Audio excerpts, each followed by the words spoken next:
जय गुरु जी। शुक्राना गुरु जी। साध्य साधन आदि का विचार तथा श्रवण, कीर्तन और मनन, इन तीनों साधनों की श्रेष्ठता का प्रतिपादन। व्यास जी कहते हैं, सूत जी का यह वचन सुनकर वह सब महर्षि बोले, अब आप हमें वेदांत सार सर्वरूप अद्भुत शिव पुराण की कथा सुनाइए। सूत जी कहते हैं, आप सब महर्षि गण रोग शोक से रहित कल्याणमयी भगवान शिव का स्मरण करके पुराण प्रवर शिव पुराण की जो वेद के सार तत्व से प्रकट हुआ है कथा सुनिए।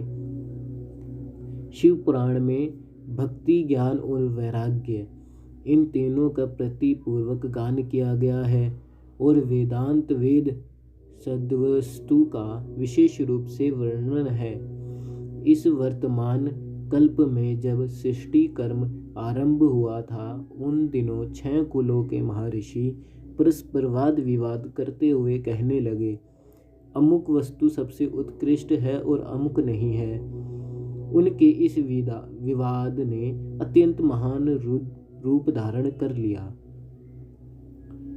तब वे सब के सब अपनी शंका के समाधान के लिए सृष्टिकर्ता अविनाशी ब्रह्मा जी के पास गए और हाथ जोड़कर विनय भरी वाणी में बोले, प्रभु, आप संपूर्ण जगत को धारण पोषण करने वाले तथा समस्त कारणों के भी कारण हैं। हम यह जानना चाहते हैं कि संपूर्ण तत्वों से परे परात्पर पुराण पुरुष कौन है। ब्रह्मा जी ने कहा, जहाँ से मन सहित वाणी उन्हें ना पाकर लौट आती है तथा जिनसे ब्रह्मा विष्णु रुद्र और इंद्र आदि से युक्त यह संपूर्ण जगत समस्त भूतों एवं इंद्रियों के साथ पहले प्रकट हुआ है, वह ही यह देव महादेव सर्वज्ञ एवं संपूर्ण जगत के स्वामी हैं। यह ही सबसे उत्कृष्ट है। भक्ति से ही इनका साक्षात्कार संभव है। दूसरे किसी उपाय से कहीं इनका दर्शन नहीं होता। रुद्र, हरि, हर तथा अन्य देवेश्वर सदा उत्तम भक्ति भाव से इनका दर्शन करना चाहते हैं। भगवान शिव में भक्ति होने से मनुष्य संसार बंधन से मुक्त हो जाता है। देवताओं के कृपा प्रसाद से उनमें भक्ति होती है और भक्ति से देवता का कृपा प्रसाद प्राप्त होता है। ठीक उसी तरह जैसे यहाँ अंकुर से बीज और बीज से अंकुर पैदा होता है, इसलिए तुम सब ब्रह्म ऋषि भगवान शंकर का कृपा प्रसाद प्राप्त करने के लिए भूतल पर जाकर वहाँ सहस्त्रों वर्षों तक चालू रहने वाले एक विशाल यज्ञ का आयोजन करो। इन यज्ञपति भगवान शिव की ही कृपा से वेदोक्त विद्या के सारभूत साध्य साधन का ज्ञान होता है। शिव पद की प्राप्ति ही साध्य है, उनकी सेवा ही साधना है तथा उनके प्रसाद से जो नित्य नैमित्तिक आदि फलों की ओर से निष्प्रह होता है, वही साधक है। वेदोक्त कर्म का अनुष्ठान करके उसके महान फल को भगवान शिव के चरणों में समर्पित कर देना ही परमेश्वर पद की प्राप्ति है। वही सालोक्य आदि के क्रम से प्राप्त होने वाली मुक्ति है। उन पुरुषों की भक्ति के अनुसार उन सबको उत्कृष्ट फल की प्राप्ति होती है। उस भक्ति के साधन अनेक प्रकार के हैं, जिनका साक्षात महेश्वर ने ही प्रतिपादन किया है। उनमें से सारभूत साधन को संक्षिप्त करके मैं बता रहा हूँ। कान से भगवान के नाम गुण और लीलाओं का श्रवण, वाणी द्वारा उनका कीर्तन तथा मन के द्वारा उनका मनन, इन तीनों को महान साधना कहा गया है। तात्पर्य यह कि महेश्वर का श्रवण, कीर्तन और मनन करना चाहिए। यह श्रुति का वाक्य हम सब के लिए प्रमाणभूत है।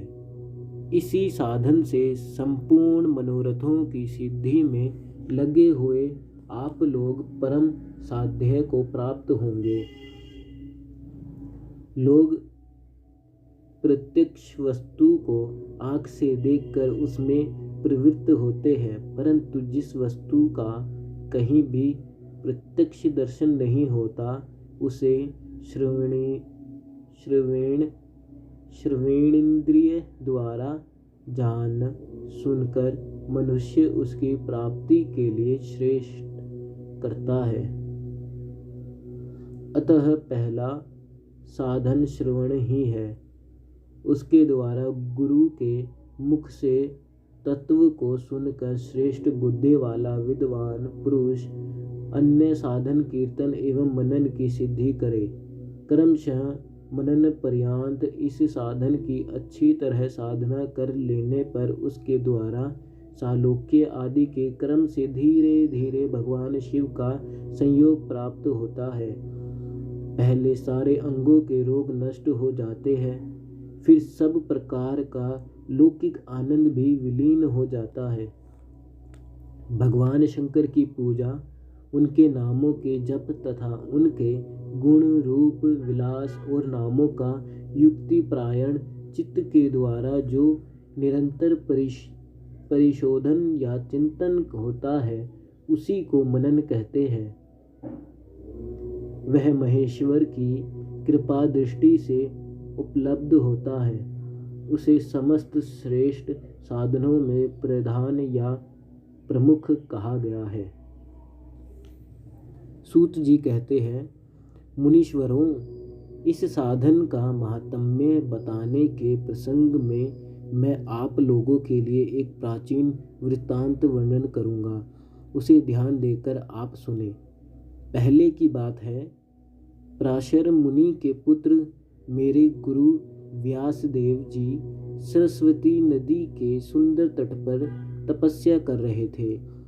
एक दिन सूर्य तुल्य तेजस्वी विमान से यात्रा करते हुए भगवान संत कुमार अकस्मात वहां जा पहुंचे। उन्होंने मेरे गुरु को वहां देखा। वे धन्य में मग्न थे। उससे जगने पर उन्होंने ब्रह्मपुत्र संत कुमार जी को अपने सामने उपस्थित देखा। देखकर वे बड़े वेग से उठे और उनके चरणों में प्रणाम करके मुनि ने उन्हें अर्घ्य दिया और देवताओं के बैठने योग्य आसन भी अर्पित किया। तब प्रसन्न हुए भगवान संत कुमार विनीत भाव से खड़े हुए व्यास जी से गंभीर वाणी में बोले, मुने, तुम सत्य वस्तु का चिंतन करो। वह सत्य पदार्थ भगवान शिव ही है जो तुम्हारे साक्षात्कार के विषय होंगे। भगवान शंकर का श्रवण कीर्तन मनन ये तीन महत्तर साधन कहे गए हैं। ये तीनों ही वेद संबंध है। पूर्व काल में मैं दूसरे साधनों के संभ्रम में पड़कर घूमता घामता मंदराचल पर जा पहुंचा और वहां तपस्या करने लगा। तदंतर महेश्वर शिव की आज्ञा से भगवान नंदीकेश्वर वहां आए। उनकी मुझ पर बड़ी दया थी। वह सब के साक्षी तथा शिवगणों के स्वामी भगवान नंदीकेश्वर मुझे स्नेहपूर्वक मुक्ति का उत्तम साधन बताते हुए बोले, भगवान शंकर का श्रवण कीर्तन और मनन ये तीनों साधन वेद संबंध है और मुक्ति के साक्षात कारण है। यह बात स्वयं भगवान शिव ने मुझसे कही है। अतः ब्राह्मण, तुम श्रवणादि तीनों साधनों का ही अनुष्ठान करो। व्यास जी से बारंबार ऐसा कहकर अनुगामियों सहित ब्रह्मपुत्र संत कुमार परम सुंदर ब्रह्मधाम को चले गए। इस प्रकार पूर्व काल के इस उत्तम वृत्तांत का मैंने संक्षेप से वर्णन किया है। ऋषि बोले, सूत जी, श्रवण आदि 3 साधनों को आपने मुक्ति का उपाय बताया है, किंतु जो श्रवण आदि तीनों साधनों में असमर्थ हो वह मनुष्य किस उपाय का अवलंबन करके मुक्त हो सकता है? किस साधनभूत कर्म के द्वारा बिना यत्न के ही मोक्ष मिल सकता है? जय गुरु जी। शुक्राना गुरु जी।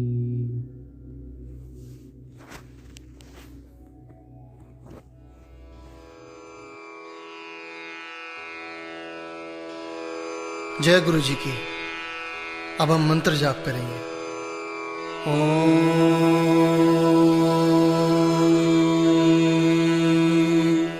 नमः शिवाय। शिव जी सदा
गुरु जी सदा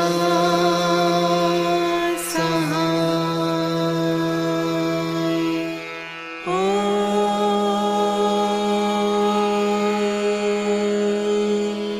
नमः शिवाय। शिव जी सदा सहाय। ओम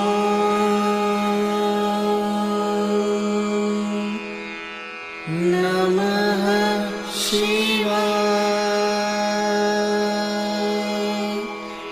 गुरु जी सदा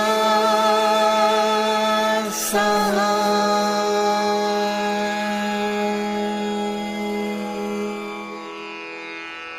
जय गुरु जी की।